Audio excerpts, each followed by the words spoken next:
So, as I mentioned in my last video, we're pretty deep into the postseason now, and we've gotten a pretty good feel for how everybody has performed throughout. Obviously, a lot can change between now and when a champion is crowned, but we started with 16 teams competing to win a championship, and now only 4 teams remain, so the sample size is pretty big, and most people that will be discussed in this video have already been eliminated for obvious reasons. In my last video, we discussed who I believed were the 5 biggest winners of the NBA playoffs so far, so today's video is the obvious follow-up being the 5 biggest losers of the playoffs so far. These are players or teams that came in with a set of expectations that they not only failed to meet, but they failed miserably to meet, and as a result, they disappointed many. Their reputations took a bruise this postseason, but before we get started, make sure to like the video and subscribe to the channel, as all support is very much appreciated. Now, with that being said, let's begin. The first loser of the 2020 NBA playoffs that we'll be discussing is Pascal Siakam of the Toronto Raptors. Siakam has been on an incredible upward trajectory over the last 2 seasons, having gone from a serviceable role player off the bench 2 seasons ago to winning the Most Improved Player award and an NBA championship last season, to being named an All-Star this season. And all of this might have happened too fast for him to handle, because in the playoffs this year, things just were not clicking. Last season, when Kawhi was in town, he was allowed to be a comfortable second or third option on offense, while Kawhi got a lot of the attention, and Lowry led the way as the primary ball handler. But without Kawhi this season, a lot more of the attention went to Siakam, especially in the playoffs, and he struggled. In the regular season, he averaged about 23 points and 7 rebounds per game while shooting 45% from the field and 36% from 3. But in this postseason, those numbers dipped down to 17 points and 7 rebounds while shooting 39% from the field and 19% from 3. He needs to diversify his scoring ability because the transition baskets he usually thrives off of in the regular season became more limited and slowed down in the playoffs, and his go-to spin move in the post that he utilizes so much is tougher to convert against playoff defenses. He's still a very good player that burst onto the scene quickly, but the hype around his stardom has certainly cooled down a bit.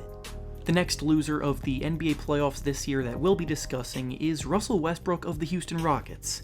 Westbrook has become one of the most scrutinized players in the NBA because of his style of play, and after being eliminated in the first round of the playoffs 3 seasons in a row in Oklahoma City, he came to Houston to team up with his good friend James Harden to hopefully prove that he can still contribute to contention. Over the course of the regular season, it took a while for him to get acclimated to his new team and the style of play they run, but in the second half of the year, he really took off and started to play some of the best basketball he's capable of. The Rockets traded away center Clint Capella essentially to cater to Westbrook's need to open up the floor even more and create space for him to drive. He cut back on his 3-point attempts in favor of higher percentage looks, and his decision-making was actually a plus more often than not. However, when he suffered an injury late in the season that held him out of the beginning of the restart and early playoff games, all the momentum he built came to a halt, and when he returned, he just did not look that good. The Rockets snuck by the Thunder in 7 games in the first round, but then against the Lakers, Russ had a really tough outing, including managing only to score 10 points 2 separate games, and his decision-making woes that had always haunted him in the past returned. His turnover problems always come at the worst times, his jumper was completely non-existent this postseason, and ultimately, the Rockets needed more from him. The next player we'll be discussing that falls under this category of biggest losers of the playoffs this year is Paul George of the Los Angeles Clippers. Giving himself the nickname Playoff P might have been the worst thing George could have possibly done to himself, because every time he struggled this season, social media went at him hard, mocking the nickname and just roasting him to no end. This summer, George was traded to Los Angeles to team up with Kawhi Leonard in an attempt to form one of the best teams in the NBA and a bona fide title contender, and after Kawhi had just won a championship last season, he chose to leave that behind and build something that he thought would be better in LA with PG as a running mate. But now looking back, we see that might have been a mistake. Outside of the usual harmless jokes people make, George actually had a pretty good reputation as a player, as one of the best two-way wings in the league for several years, and there was a reason why so many people thought the Clippers would be title favorites when he was playing alongside Kawhi and the rest rest of the team. However, this postseason he had a lot of bad moments that are just inexcusable for star players. He only managed to score 10 points in 2 separate games in the Denver series, and with the second time coming in Game 7 where he completely fell apart, it's just not a good look.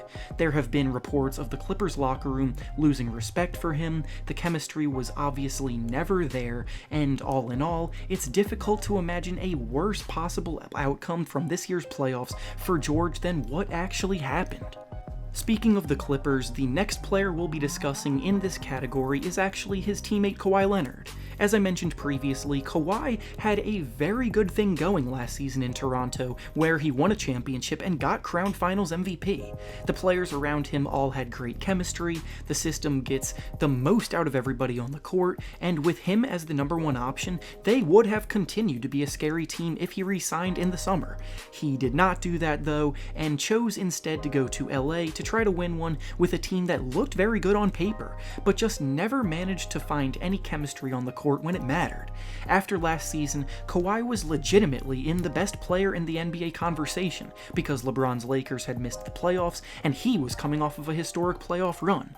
But this year ended on such a negative note that there's no way anybody can make a realistic argument for him at the top anymore. In Game 7, win or go home, he only scored 14 points and completely melted down in the fourth quarter as their hopes of advancing faded away. They blew a 3-1 lead to an objectively inferior team. Kawhi himself choked, and as a result, his legacy will take a hit. And finally, the last loser of the playoffs this year isn't just one player, but an entire team, being the Philadelphia 76ers as a whole.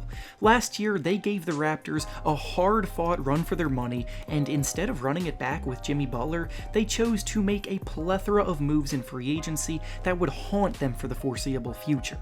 Butler and coach Brett Brown never really got along, and now Brown is fired, so clearly Jimmy had his reasons to want out. Signing Al Horford has done nothing but clog the floor and worsen the spacing for the team, limiting the ability of Joel Embiid and Ben Simmons to thrive, and Tobias Harris just simply isn't anywhere close to a max contract worthy player, yet they gave him the max this summer. After being promised by the team all year long that they were built for the postseason, one injury to Ben Simmons undid everything and exposed how poorly built they really are, and now they have a mess of a front office and no coach with a team built for the style of play from 3 decades ago. A lot of change needs to be made for them to get back on track, but it certainly won't be easy, leading to frustration all around. And with that being said, that's all I have for you today. Make sure to like the video, subscribe to the channel, and comment down below any other players you think fall under this category after the playoffs. Thanks for watching, and I'll see you all next time.